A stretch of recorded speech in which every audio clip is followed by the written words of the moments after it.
Hi hello ಎಲ್ರಿಗೂ ನಮಸ್ಕಾರ. ಎಲ್ಲರೂ ಹೇಗಿದ್ದೀರಾ? ಎಲ್ಲರೂ ಚೆನ್ನಾಗಿದ್ದೀರಾ ಅಂತ ಅಂದ್ಕೊಂಡಿದ್ದೀನಿ. ಇವತ್ತಿನ ವ್ಲಾಗ್ನ ಬೆಳಗ್ಗೆಯಿಂದ ಸ್ಟಾರ್ಟ್ ಮಾಡ್ಕೊಂಡಿದ್ದೀನಿ.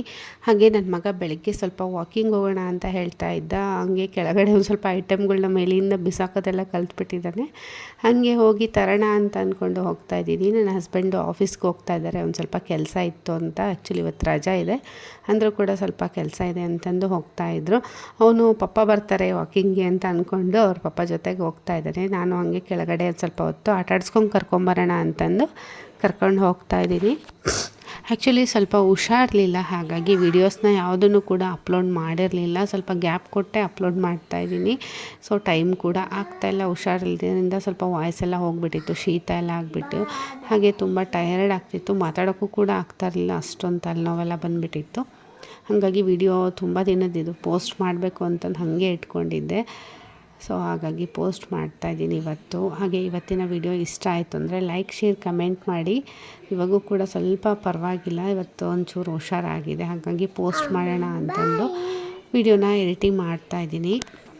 ಹಾಗೆ ಪಾಪುನ ಸ್ವಲ್ಪ ಹೊತ್ತು ಆಟ ಆಡಿಸ್ಕೊಂಡು ಕರ್ಕೊಂಡು ಬಂದು ಹಾಗೆ ಇಡ್ಲಿ ವಡೆನ ಮಾಡ್ತಾಯಿದ್ದೀನಿ. ನಮ್ಮ ಮನೇಲಿ ಇಡ್ಲಿ ಮಾಡಿದರೆ ಕಂಪಲ್ಸರಿ ವಡೆ ಮಾಡಲೇಬೇಕು. ನನ್ನ ಮಕ್ಕಳಿಬ್ಬರಿಗೂ ಕೂಡ ವಡೆ ಅಂದರೆ ತುಂಬಾ ಇಷ್ಟ. ಹಾಗಾಗಿ ಉದ್ದಿನ ವಡೆ ಮಾಡೋದಕ್ಕೆ ಅಂತಂದು ರಾತ್ರಿ ನಾನು ಹಿಟ್ಟನ್ನು ರುಬ್ಬಿ ಫ್ರಿಜ್ಜಲ್ಲಿ ಇಟ್ಬಿಟ್ಟಿರ್ತೀನಿ. ಸ್ವಲ್ಪ ಗಟ್ಟಿಯಾಗಿ ರುಬ್ಕೊಂಡಿರ್ತೀನಿ. ಸೊ ಯಾಕಂದರೆ ಬೆಳಗ್ಗೆ ಎದ್ದ ತಕ್ಷಣ ಅದು ಫ್ರಿಜ್ಜಲ್ಲಿಟ್ಟು ತೆಗೆದ್ಮೇಲೆ ಸ್ವಲ್ಪ ನೀರು ಹೊಡಿಯುತ್ತೆ, ಉಪ್ಪೆಲ್ಲ ಹಾಕಿದ್ಮೇಲೆ. ಹಾಗಾಗಿ ಸೊ ರೆಡಿ ಆಯಿತು ವಡೆನೂ ಕೂಡ. ಹಾಗೆ ಇಡ್ಲಿ ವಡೆ ಸಾಂಬಾರು ಎಲ್ಲನೂ ಕೂಡ ರೆಡಿ ಮಾಡಿ ನನ್ನ ಮಗನಿಗೆ ಮಗಳಿಗೆ ಎಲ್ರಿಗೂ ಕೂಡ ಕೊಟ್ಟು ನಾನು ಕೂಡ ಬ್ರೇಕ್ಫಾಸ್ಟ್ನ ಮಾಡಿಕೊಂಡೆ. ಅದಾದಮೇಲೆ ಹಾಗೆ ನನ್ನ ಮಗನಿಗೆ ಈಗ ಸ್ಕೂಲಿಗೆ ಸೇರಿಸ್ಬೇಕು. ಹಾಗೆ ಫಸ್ಟಿಗೆ ಸಮ್ಮರ್ ಕ್ಯಾಂಪಿಗೆ ಹಾಕೋಣ ಅಂತ ಅಂದ್ಕೊಂಡಿದ್ದೀನಿ. ಹಾಗಾಗಿ ಅವನಿಗೆ ಸ್ವಲ್ಪ ಬ್ಯಾಗು, ಲಂಚ್ ಬ್ಯಾಗ್ ಎಲ್ಲ ತರಬೇಕಿತ್ತು. ವಾಟರ್ ಬಾಟಲೆಲ್ಲ ಸ್ವಲ್ಪ ಚಿಕ್ಕದಿತ್ತು ವಾಟರ್ ಬಾಟಲೆಲ್ಲ. ಹಾಗಾಗಿ ದೊಡ್ಡದು ತಗೋಣ ಅಂತಂದು ಸ್ವಲ್ಪ ಡಿಮಾರ್ಟ್ ಕಡೆ ಹೋಗಿ ಬರೋಣ, ಬ್ಯಾಗ್ಸ್ ಎಲ್ಲ ಚೆನ್ನಾಗಿ ಬಂದಿದೆ ಅಂತಂದು ಹೋದೆ. ಕೆಲವೊಂದೆಲ್ಲ 500 600 ರೇಂಜಲ್ಲಿತ್ತು. ಅದು ಕೂಡ ತುಂಬಾ ಚೆನ್ನಾಗಿತ್ತು. ಗರ್ಲ್ಸ್ಗಂತೂ ಬ್ಯಾಗ್ಸು ಸೂಪರಾಗಿ ಬಂದಿತ್ತು.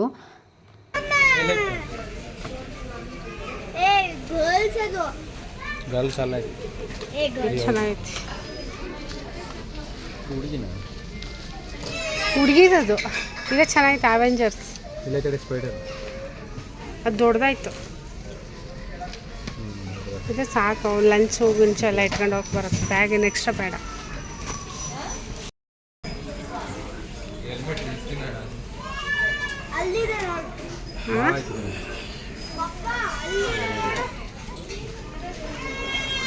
ನೋಡಿ ಲ್ಯಾಪ್ಟಾಪ್ ಬ್ಯಾಗ್ ಥರ ಇತ್ತಲ್ಲ. ಇರಲಿ ನೋಡಿ, ಚಿಕ್ಕ ಮಕ್ಕಳಿಗೆ ನಾವು ಯಾಕೆಲ್ಲ ಆಯ್ತು 300 ಈ ಥರದ್ದು. ಬಟ್ ಇದು ಕಿತ್ತೋಗ್ಬಿಡ್ತೈತಿ. ಇದು 400 ಐತೆ ನೋಡಿ. ನೋಡಿ ಇದು ಸ್ಪೈಡರ್ ಸಾಕು, ಚೆನ್ನಾಗೈತೆ ಅಲ್ಲ. ಹಾಗೆ ಅಲ್ಲಿಂದ ಮುಂದೆ ಬಂದ್ವಿ. ಇನ್ನೂ ಕಡಿಮೆ ರೇಟಿಗೆಲ್ಲ ತುಂಬ ಚೆನ್ನಾಗಿತ್ತು. ತುಂಬ ದೊಡ್ಡದು ಬ್ಯಾಗ್ ಬೇಡ ಅಂತ ಅವನಿಗೆ ಚಿಕ್ಕದೇ ತೊಗೊಂಡ್ವಿ. ಸ್ವಲ್ಪ ಸದ್ಯಕ್ಕೆ 1 ವರ್ಷ ಬಂದರೆ ಸಾಕು ಅಂತ. ಹಾಗೆ ನನ್ನ ಮಗಳಿಗೂ ಕೂಡ ವಾಟರ್ ಬಾಟ್ಲ್ ಬೇಕು ಅಂತಂದು ಹಠ ಮಾಡ್ತಾಯಿದ್ಲು. ಅವಳಿಗೆ ಸ್ಟ್ರಾ ಇರೋದೇ ಬೇಕಂತೆ. ಈಗ ಬಿಡಿಸ್ಬಿಟ್ಟಿದ್ವಿ, ಸ್ಟ್ರಾ ಇರೋದು ಬೇಡಮ್ಮ, ಕುಡಿಬಾರ್ದು ಅಂತಂದು ಹೇಳಿಬಿಟ್ಟು. ಮತ್ತು ನೋಡಿದ್ಲಲ್ಲ, ನನಗೆ ಸ್ಟ್ರಾ ಇರೋ ವಾಟರ್ ಬಾಟಲ್ ಬೇಕು ಅಂತಂದು ಹೇಳಿದ್ಲು. ಅವ್ನು ತಮ್ಮಂಗೆ ತೊಗೊಂಡ್ವಲ್ಲ, ಅದಕ್ಕೆ ಅವಳು ಅದು ಇದು ಎಲ್ಲ ತೊಗೊಂಡ್ಲು. ಕೆಲವೊಂದು ಅವಳಿಗೂ ಲಂಚ್ ಅದೆಲ್ಲ ತೊಗೊಂಡೆ. ಹಿಂದೆ ತಿರುಗು ಚಿನ್ನಿ, ಹಿಂದೆ ತಿರುಗು. ಎಷ್ಟು ಚೆನ್ನಾಗಿ ಬಿಸ್ತದೆ ನೋಡು. ತೋರಿಸು, ಬ್ಯಾಗ್ ತೋರಿಸು, ಹೆಂಗಿದೆ ತೋರಿಸು. ನಿಂದಿತ್ತು ಅಯ್ಯೋ, ಬ್ಯಾಗ್ ತೋರಿಸೋ. ತೋರಿಸಿ ಮಮ್ಮಿ.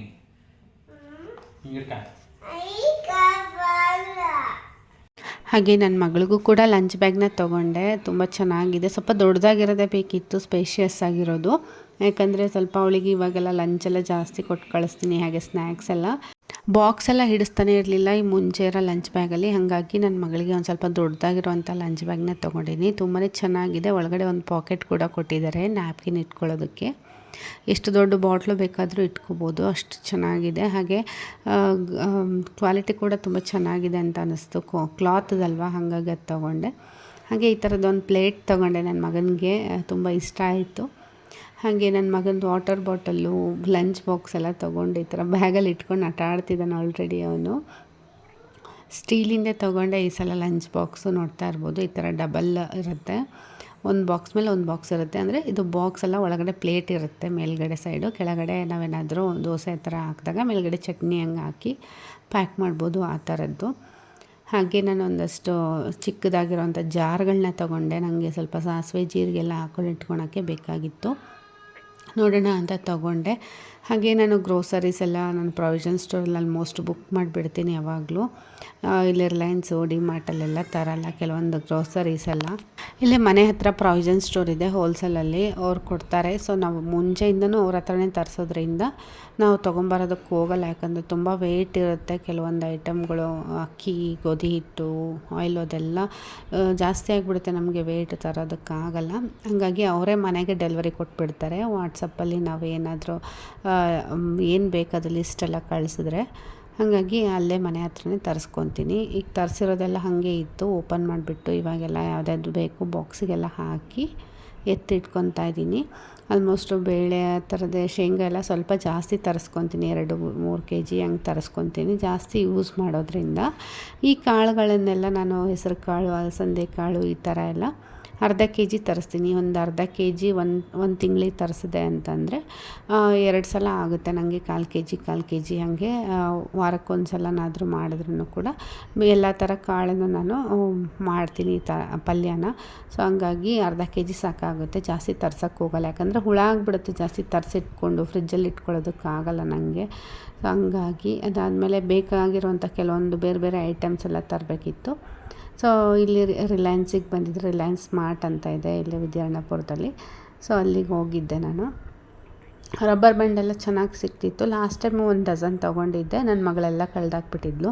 ಹಾಗಾಗಿ ಮತ್ತೆ ಒಂದು ಸಲ ರಬ್ಬರ್ ಬ್ಯಾಂಡ್ ಫುಲ್ಲು ಒಂದು ಪ್ಯಾಕ್ ಸಿಗುತ್ತೆ, ಸೊ ಅದನ್ನು ಕೂಡ ತೊಗೊಂಡೆ. ಬೇಕಾಗಿರೋ ಐಟಮ್ಗಳನ್ನೆಲ್ಲ ತೊಗೊತಿದ್ದಾಳೆ. ನನ್ನ ಮಗಳು ಬಂದಿದ್ದಾಳೆ ಈ ಸಲ, ಅದು ಬೇಕು ಇದು ಬೇಕು ಅಂತಂದು ಹೇಳ್ತಾ ಇರ್ತಾರೆ ಮಕ್ಕಳು ಕರ್ಕೊಂಡು ಹೋದರೆ. ಹಾಗಾಗಿ ನಾನು ಕರ್ಕೊಂಡು ಹೋಗಲ್ಲ ಜಾಸ್ತಿ, ಬಿಟ್ಟೆ ಹೋಗೋದು. ಈ ಸಲನೇ ಕರ್ಕೊಂಡು ಹೋಗ್ತಾ ಇರೋದು ಅವಳನ್ನ, ಬರಲಿ ಬಿಡು ಅಂತಂದು. ಮಮ್ಮಿ ಅದು ಇದು ಅಂತೆಲ್ಲ ಹೇಳ್ತಾ ಇದ್ಲು, ಕಾರ್ನ್ಫ್ಲೆಕ್ಸು, ಕೆಲಾಕ್ಸ್ ಅದೆಲ್ಲ ನೋಡ್ತಾ ಇದ್ಲಲ್ಲ. ಏನು ಬೇಡಮ್ಮ ಏನು ತಗೊಳಂಗಿಲ್ಲ ಅಂತ ಹೇಳಿದೆ, ಯಾಕೋ ಸುಮ್ಮನೆ ಬಂದಳು. ಇಲ್ಲಾಂದರೆ ಮುಂಚೆ ಆದರೆ ಹಠ ಮಾಡಿಬಿಟ್ಟಳು, ನಂಗೆ ಅದು ಬೇಕು ಇದು ಬೇಕಂತ. ಅದಾದಮೇಲೆ ಮ್ಯಾಗಿ ಬೇಕು ಅಂತಂದ್ಲು. ಸರಿ ಎಲ್ಲನೂ ಬೇಡ ಬೇಡ ಅಂತಂದರೆ ಸುಮ್ಮನೆ ಸಿಟ್ಟಾಗ್ತಾಳೆ ಅಂತಂದು, ಸರಿ ಮ್ಯಾಗಿ ತಗೋ, ದೊಡ್ಡ ಪ್ಯಾಕೆಟ್ ಬೇಡ, 1-2-3 ಚಿಕ್ಕದ ಪ್ಯಾಕೆಟ್ ತಗೋ ಅಂತಂದು ಹೇಳಿ ತೆಗೆಸ್ಕೊತಾ ಇದ್ದೆ. ಯಾಕಂದರೆ ದೊಡ್ಡದಾದರೆ ಡೈಲಿ ಅದೇ ತಿಂತಾರೆ, ಆಮೇಲೆ ಊಟನೇ ಮಾಡಲ್ಲ. ಹಂಗಾಗಿ ಯಾವಾಗಾದರೂ ಒಂದು ಸಲ ಮಾಡಿಬಿಟ್ರೆ ಖಾಲಿಯಾಗಿಬಿಡಬೇಕು, ಆ ಥರದ್ದೇ ತರಿಸೋದು. ಯಾಕಂದರೆ ಸುಮ್ಮನೆ ಮನೇಲಿ ಇದ್ದರೆ ಬರೀ ಅದನ್ನೇ ತಿಂತಾ ಇರ್ತಾರೆ ಮಕ್ಕಳು. ಹಂಗಾಗಿ ಏನೇ ತಂದರೂ ಸ್ವಲ್ಪ ಚಿಕ್ಕದಾಗಿರೋದೇ ತಂದುಬಿಡ್ತೀನಿ ನಾನು. ಸ್ನ್ಯಾಕ್ಸ್ ಆಗಲಿ ಬೇರೆ ಏನಾದರೂ ಆಗಲಿ, ಹಣ್ಣುಗಳು ಮಾತ್ರ ಜಾಸ್ತಿ ತಂದಿಡ್ತೀವಿ. ಹಾಗೆ ಐಟಮ್ಸ್ನೆಲ್ಲ ತಂದು ಮನೆಗಿಟ್ವಿ. ಅಷ್ಟೊತ್ತಿಗೆ ಮಳೆ ಸ್ಟಾರ್ಟ್ ಆಯಿತು. ಸೊ ಹೊರಗಡೆ ಏನಾದರೂ ತಿನ್ನೋಣ ಅಂತ ಹೋದ್ವಿ. ಹಂಗೆ ಊಟ ಮಾಡ್ಕೊಂಡು ಬಂದುಬಿಡೋಣ ಅಂತಂದು ನನ್ನ ಮಗಳು ನೋಡಿದ್ರೆ ಪಾನಿಪುರಿ ಬೇಕು ಅಂತಂದ್ಲು. ಸೊ ಅವಳಿಗೆ ಪಾನಿಪುರಿ ತಿನ್ನಿಸಿ, ಹಾಗೆ ಇನ್ನೇನು ಟೈಮ್ ಆಗಿಬಿಟ್ಟಿತ್ತಲ್ವ ಅಂತಂದು ಹಂಗೆ ಅಲ್ಲೇ ಊಟ ಮಾಡಿಕೊಂಡು ಬಂದ್ವಿ. ಸೊ ಇವತ್ತಿನ ಬ್ಲಾಗ್ ನಿಮಗೆ ಇಷ್ಟ ಆಗಿದೆ ಅಂತ ಥ್ಯಾಂಕ್ ಯು.